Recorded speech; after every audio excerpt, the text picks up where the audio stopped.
Bienvenue à vous, tous et toutes, pour cette 7e vidéo qui aura pour titre « Travailler pour de l'argent, est-ce bien raisonnable ?»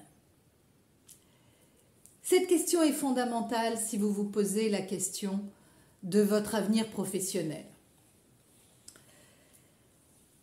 Elle peut vous paraître idiote et vous pouvez vous dire évidemment que je travaille pour de l'argent, il faut bien que je remplisse mes obligations financières, familiales, de statut social, etc., etc. C'est vrai, on nous a longtemps fait croire qu'il fallait travailler pour gagner de l'argent et qu'il fallait travailler dur pour gagner beaucoup d'argent. Or, si vous observez les super riches, ils passent plus de temps dans leur yacht, leur résidence secondaire, tertiaire, ou, comme dit la chanson, dans tous les Hilton de la terre, sans beaucoup passer.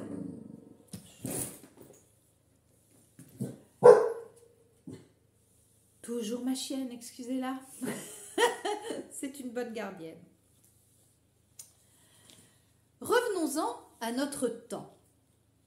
Notre temps que nous louons pour de l'argent. À votre avis, combien vaut votre temps de vie? Combien vaut votre vie? Car nous ne savons pas sa longueur. Peut-être que notre vie sera brève, ou peut-être qu'elle sera étonnamment longue. Mais en attendant, dans l'instant présent, à combien estimons-nous une heure de notre temps?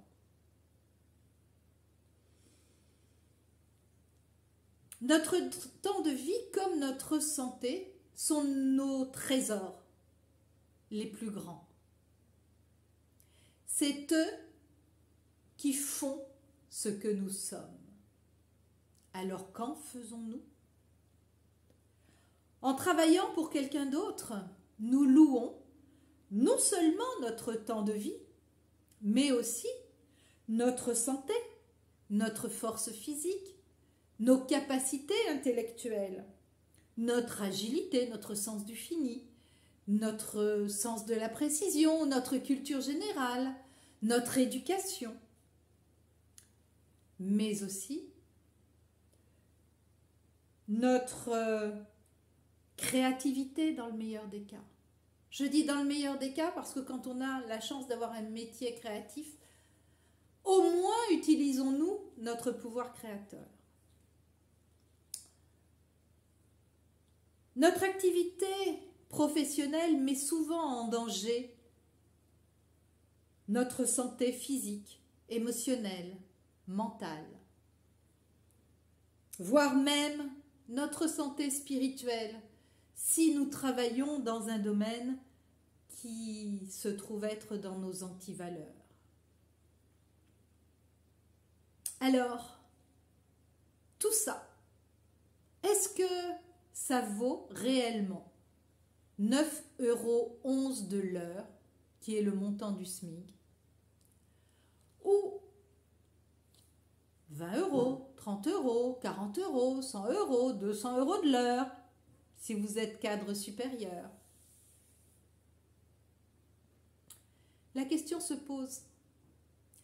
Et pour y répondre, envisageons de faire la totalité des coûts associés à cette location de notre temps.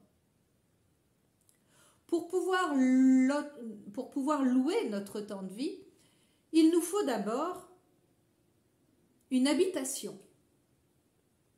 Parce que sans habitation, pas de compte bancaire sur lequel sera versé notre salaire. Pas de capacité de se ressourcer en dormant dans de bonnes conditions, en pouvant se préparer à manger,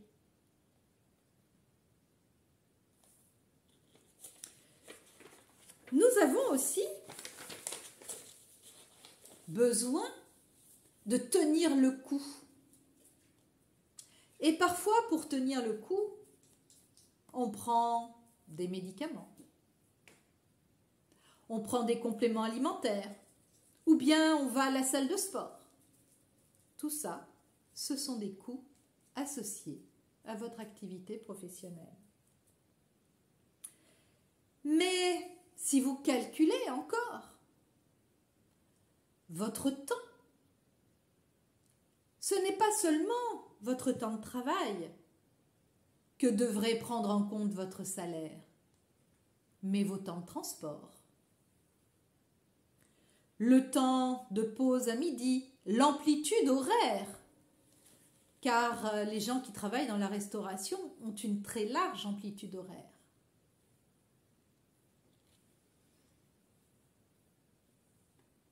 Les coûts obligatoires que sont, pour pouvoir se transporter, l'amortissement de la voiture, le coût du carburant, son entretien, mais aussi, y avez-vous pensé, le coût de vos vêtements, car vous n'allez pas tout nu au travail, sauf si vous travaillez dans un camp de naturistes, ce que je vous souhaite. Les coûts de repas à midi si vous travaillez et si vous mangez à l'extérieur.